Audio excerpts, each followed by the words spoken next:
Game Awards finally over and all the big releases out. This year of 2024 for gaming has come to a close. There's been a lot of games, some good, some bad, and everything in between. I could count at least 6 or 7 games worthy of Game of the Year. Variety, quality, and unexpected surprises. But now that 2024 is over, we turn our attention to what is coming in 2025.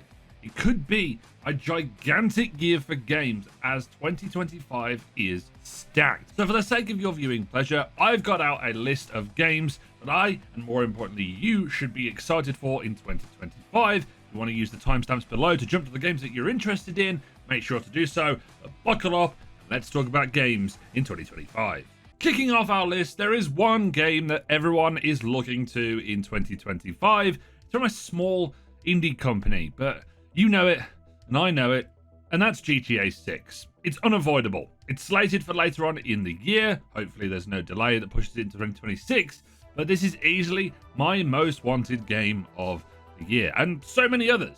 I'm curious to see how Rockstar is going to push the boundaries of an open world game, both graphically and in terms of gameplay. Expectations are naturally astronomically high. It's not just a full course meal that I want from GTA 6. I want to be wined and dined and then taken on a sunset walk on the beach afterwards. Of course, it's going to be the biggest launch of the year among many, but I think that it's going to be competing with nobody. I think it's going to be pushing everybody else out around it, and if you decide to launch within the same week as GTA 6, I think that's a recipe for failure. Either way, I'm excited for GTA 6. Sign me up. Avowed is one of those games that's been on people's radars for a while, mine included. It looks like it's going to be taking an old school approach to RPGs, but injecting it with enough of that Obsidian charm. It's going to be that Fallout New Vegas, that Skyrim, all of those comparisons that you can expect, except from what we've seen so far. I like the vibrancy, I like the color of everything. It's also in the Pillars of Eternity world that they've really fleshed out in the Pillars of Eternity games. Everything I've seen looks damn good. I will have to say that a lot of RPGs go down this dark and gritty fantasy route. Now, there may be these elements in the Avowed gameplay and the story, but Avowed definitely looks a lot brighter and a lot more fun. Oh, and guns. Double guns. Ones and guns. A sword and a gun. The combat, to me, I think is the most exciting aspect. Interesting to compare it to other FPS RPGs, but being able to swap loadouts on the fly is especially exciting and one of the main draws of gameplay for me. Avowed is out on February 18th, so not long to wait. I am all for games going back to the feudal Japanese setting because the aesthetic is god tier, and 2025 seems to be no stranger to the setting, as the first of the 2 games on this list, Ghost of Yotei, looks sensational. Ghost of Tsushima is one of my favorite games of all time, and you're telling me that we're gonna get more of that? Oh boy. More weapons, a new location, a new character, and an incredible visual style. Sucker Punch might be cooking something unreal, and it does understandably have high expectations. It needs to meet them and surpass the previous game. How could they do that? I don't really know, but Ghost of Yotei is going to be a day one pickup and play for me. Sadly, there's no release date yet, but I'm eagerly awaiting its launch. Game number 2 that is heading to the Japanese setting is, of course, Assassin's Creed Shadows. Now, before you shoot me and say I'm being paid off and everything to do with Ubisoft, I am incredibly excited for this purely for the setting, and it's something that I've wanted for a while. There's a lot of recent controversy around Ubisoft and the state of the company, the recent delay to the game, so Shadows has a monumental amount of pressure riding on its success. Removing all of that and focusing on the pure gameplay standpoint, there is just so much that I like here. Dual protagonist approach with gameplay, both assassin and samurai. Visually stunning and a whole lot of action. But for me, I think the real problem that they need to overcome when it comes to this game in particular is not making it feel like yet another Ubisoft game. Breaking the bones of the formula that we're used to is going to be vitally important here. Being different, and a lot of times Ubisoft are slated for making like average games, like 7 to 8 hour 10s, which aren't bad, but they need to cook something exceptional here to really blow us all away. And I think the company needs it as much as the gamers need it. I want this to do so well, but if it doesn't, Ubisoft is going to be in a world of trouble. February 14th for this one, so not long to wait. A lot of the games on this list so far are massive AAA productions, and I wanted to go something a little bit smaller because there's one game that stands out that I am very excited for, and that is South of Midnight.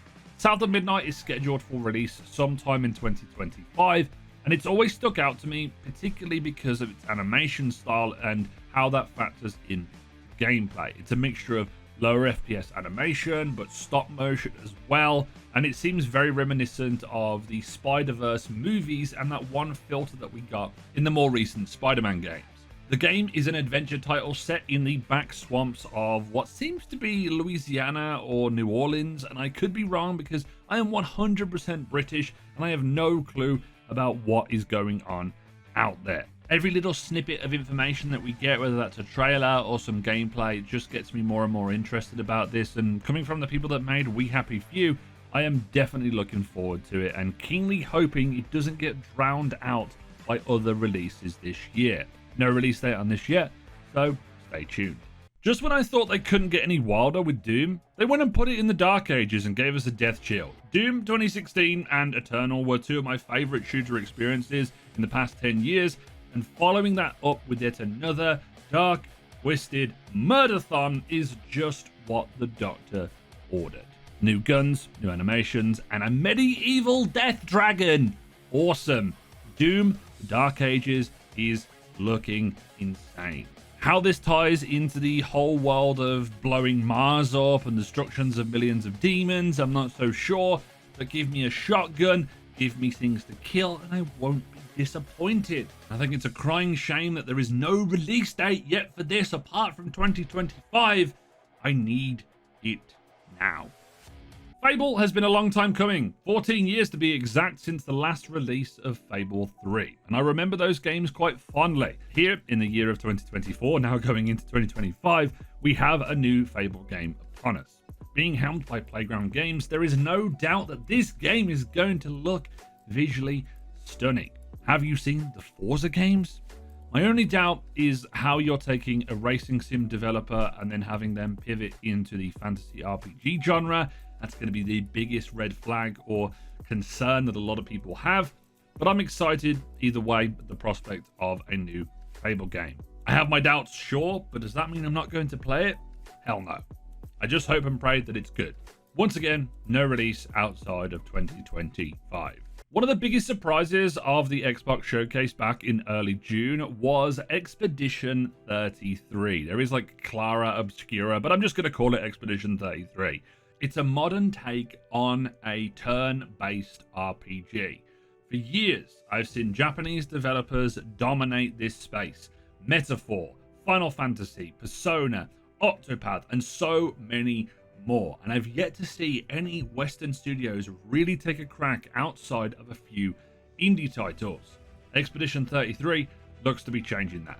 Not only does it look visually stunning, I particularly like the fact that it's going to be quite reactive in terms of combat. In the majority of these games, you literally just choose your attack and then you are done, you finish your turn. But in Expedition 33, you influence your attacks and dodges and actions so much more, like doing button prompts on screen to be able to dodge enemies or timing attacks to be able to do more critical damage. That type of stuff really gets me invested because I've seen it in some other games before, especially in Sea of Stars, and I want to see how it turns out here. It's been a while since I've played a turn-based RPG, and this one might be coming at the right time. Unfortunately, we don't have a release date yet though. As a loot-based connoisseur, I have dabbled a bit in Borderlands in my time. After seeing the new trailer at the Game Awards, it got me. Yeah, I'm a complete sucker. This trailer was awesome. I may not be the most die-hard Borderlands fan, but there is something about looter shooters that always draws me to them. I think it's completely to do with addiction and gambling, but I'm not going to talk about that here. My problem is that I've always approached Borderlands in a comparative way to other looters. but I'm ready to fully embrace what the game has to offer this time round. Its humor, its build variety, its gameplay, and everything. I predicted it'll be out later in the year, but I hazard a guess that many games have not got a release date because they are avoiding that behemoth looming at the end of 2025. During the Game Awards, the absolute Chad Joseph Fares showed up once again to make a splash at the show, and he didn't leave us empty-handed. Split Fiction is the next game from Hazelight Studios, combining fantasy and sci-fi together in a co-op experience. The studio has a way of making these really interesting games. It Takes Two, A Way Out, and now Split Fiction. The trailer was awesome, and he just casually dropped that it's coming out on March 6th as a release date, and the whole concept of the game is two writers are injected into their own worlds. One of them is very good with fantasy writing, one of them is good with sci-fi writing, and it kind of blends them together, and then you go on a co-op adventure. I need to wrangle together a co-op partner to play this because damn does it look fun.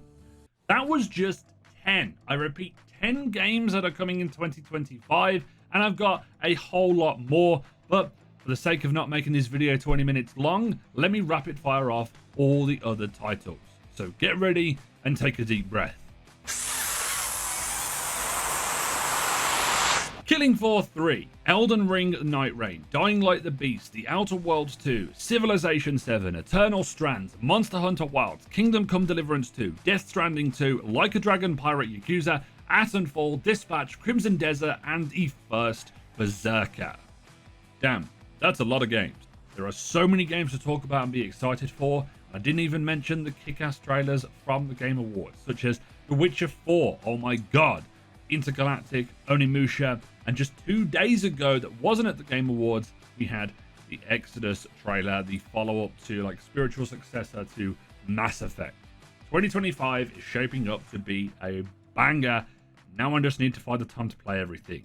Are there any games that you're interested in? Let me know down in the comment section, and if you've enjoyed this video and it's been insightful, make sure you leave a like on it, subscribe if you're new to the channel if you want to see more content like this. As always, it's been Jimbo, and I'll see you guys next time.